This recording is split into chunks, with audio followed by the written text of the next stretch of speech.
ni dafa yem ci mission Assemblée nationale du Sénégal.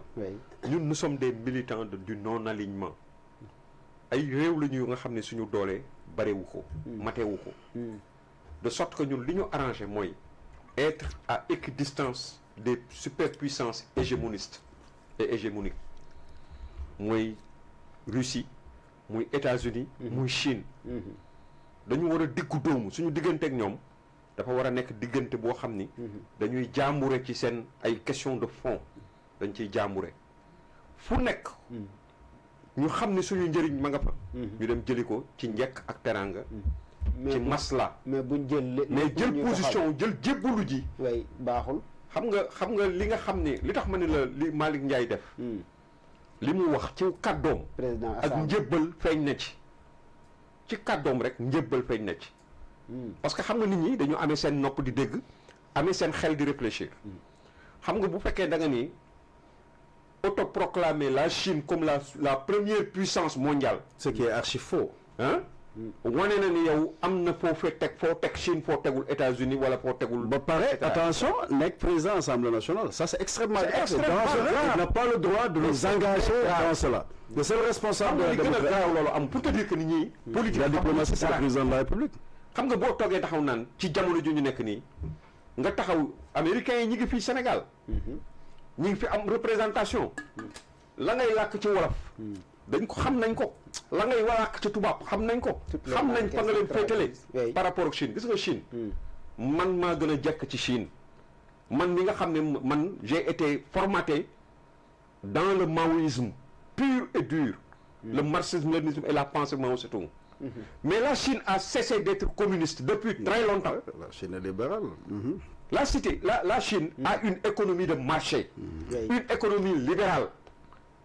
En Chine, tout ce qui reste, les marxistes, ils assument leur poste, comment dirais-je, la dictature du prolétariat. Ils ont assumé, ils ont clamé haut et fort que nous exerçons la dictature du prolétariat sur la bourgeoisie.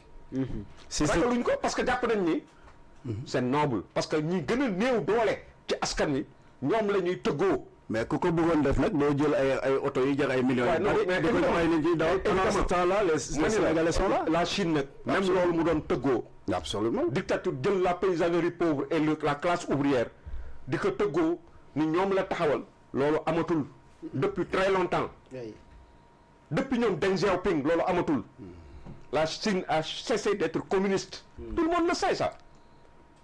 hein donc tey bu fekkee ni dañu ñoom Chine dafa taxawal un parti état réew moo xam ni kenn amu fa droit taxaw wax benn kàddu moo fa am leneen lu fa am maanaam keneen ku ñëw taxaw ni moom dafa am lu mu bëgg ci réew mi wala dafa bëgg taxaw dëggal boppam ñu jàpp ko tëj ci kaso bi wala ñu rey ko loolu c'est un pays qui n'est pas démocratique. C'est simplement un pays xam nga bu fekkoon dictature du prolétariat dañ naan c'est un pays socialiste. foofu loolu du fa am benn parti moo fay am nangam ak nangam ak nangam ak nangam parce que idéologiquement ñoom dañ koy expliquer am ay arguments yu ñu jël tekka ci kaw table bi mais yow loo xam ne yow amoo benn argument yow far mais au ko mu doon booloo bopp sa la en Chine ku nekk à chacun selon ses moyens la du à chacun selon ses besoins kon mënoo taxaw di wax parti communiste. donc Pastef lan fa wuti lan fa taxaw xam nga argument beneen bi nga dégg naa ko sax muy def ay fanfaronnade du genre Pastef parti la boo xam ni dafa kii ci àddina si fu ñu dem nit ñi nangam ak nangam mooy ñu tas ko on peut pas respecter rester dans le cadre de la CEDEAO xam nga loolu gondiwul kenn les gens il faut doucement rigoler les Sénégalais et les Sénégalaises parce que lu tax mooy Pastef ñun dañ koy dund Pastef lenn rek la mën a taxaw ñu mën a ci lenn rek la singulariser wu mooy la violence physique la violence ci kaddu ay saaga loolu rek la ñu xamee ak xam nga lan mais la dictature de la pensée unique te loolu mënu fa ne c'est tout ce que le Pastef montre sur la Pastef depuis 2 ans mi ngi nekk au pouvoir violence réew mi ngi nekk nërmeelu nekk ci suuf amul dara lu ñu fi def bant sax sampuñu ko fi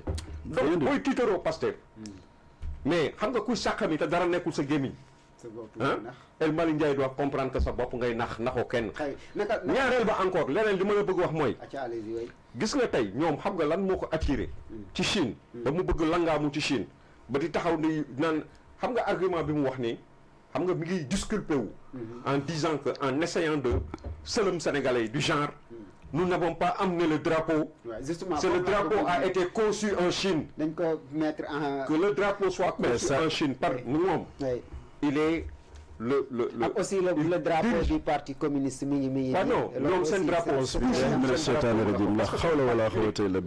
ñoom saa yi ñu taxawee seen drapeau bi. léegi ñu jéem a teg segg bi ci kaw kay léegi ne leen loolu du sotti. le drapeau chinois et le drapeau du PCC xam nga nu mel. mi ngi mel ne tey ñun ni ñuy génnee drapeau Union africaine. ak drapeau Sénégal. mais ça c'est extrêmement grave. yaa ngi dégg bu ma doon président bu ñëw ma déclenché. mais xam nga moom génn assemblée nationale wala ma dissoudre. voilà xam nga moom lu mu def. il est parti ci le contribuable sénégalais moo financé demam. Visite officielle au nom de l'Assemblée nationale qui appartient à tous les Sénégalais, à tous les partis politiques. La preuve, il y a des députés non Pastef qui étaient derrière lui, dans la délégation. Donc quand même les Chinois confectionnent un drapeau de Pastef, Chinois yi dañu xam drapeau Pastef. yow ban importance la Pastef yow nga dem foofu.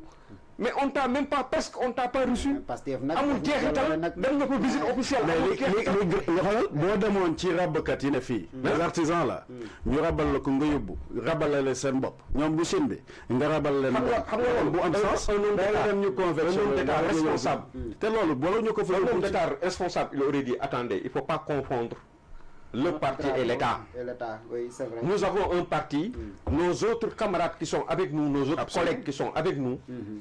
ont des partis yoo xam ne dafa wute ak suñu parti APR AFP nangam il y a tellement de sensibilité au sein de l'Assemblée nationale de sorte que ça bàyyi leen ñun danañu ñëw xam nga wax naa ko fenn nee naa ni booba xamuma ci dara dama ni en tant que parti politique su fekkee ni dafa dem au nom de son parti am na droit nouer ay relations ak Chine mais su fekkee dafa dem au nom de l'Assemblée nationale et il l'a confirmé nee na du ñoom lay ba mu indi mooy du ñoom ñoo yóbbu drapeau bi mais dafa dañu ñëw fekk nga ñooñu dafa mais c'est encore plus grave c'est encore plus grave xam nga donc vraiment pour dire que ñoom xam nga la leen yóbbu foofu parce que il y a un parti comment dirais-je il y a un état le système de parti état là-bas ñoom il voudrait la ngaa mu ci affaire bu mel noonu ànd ak Chine gëmloo nit ñi ñoom chinois yi la ñu àndal ñi nga xam mais heureusement ba nga xamee ni les maoïstes au Sénégal ont compris depuis très longtemps que la Chine n'est plus cette Chine